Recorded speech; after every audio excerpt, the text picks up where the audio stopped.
آج کوئی ٹیکس کو دیکھ کر پریشان ہو رہا ہے، کوئی مہنگائی کو دیکھ کے پریشان ہو رہا ہے۔ میں ہاتھ جوڑ کے حکومت سے بھی اور آپ حضرات سے بھی درخواست کروں گا، پریشان ہونے کی بجائے مہنگا ہو گیا اس کو دیکھ رہے ہیں، گرمی آ گئی اس کو دیکھ رہے ہیں، بارش نہیں ہو رہی اس کو دیکھ رہے ہیں، پیچھے جو اسباب ہیں اللہ کا واسطہ ہے اس کو ہم سب دیکھنا شروع کر دیں تو قسم اٹھا کے کہا جا سکتا ہے یہ سارے مسائل ویسے ہی حل ہو جائیں۔ نبی کریم صلی اللہ علیہ وسلم جب مدینہ منورہ میں تشریف لاتے ہیں، انصار مدینہ کے پاس کچھ نہ کچھ کھیتی باڑی موجود ہے، لیکن جو مہاجرین مکہ تشریف لائے ان کے پاس کچھ بھی نہیں، اور الٹا وہاں پر جہاں اور خرافات تھیں پورے عرب کے اندر، کیا پوری دنیا کے اندر، یہ تو رحمت للعالمین کو اللہ نے ایسا مبعوث فرمایا کہ سارے جہانوں کے لیے رحمت بن گئے، سارے زمانوں کے لیے رحمت بن گئے۔ تو مدینہ منورہ کے اندر بھی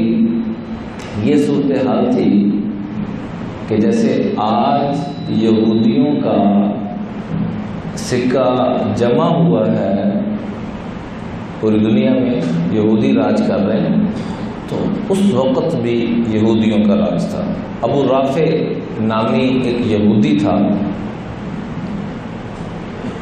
اس کا نظام ایسا تھا کہ اس کی مناپلی ایسی تھی، اس کا سسٹم ایسا تھا کہ جو بھی ظاہر بازار ہے تو بازار میں لوگوں نے سامان تو لے کر آنا ہے، جو لے کے آتا تھا نفع کیا کمانا ہے اس کو ایسا نچوڑا جاتا کہ وہ تباہ ہو کے واپس آتا۔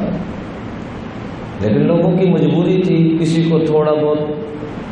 منافع ہو گیا نہ ہونے کے برابر، ورنہ اکثریت کو نقصان ہو رہا تھا۔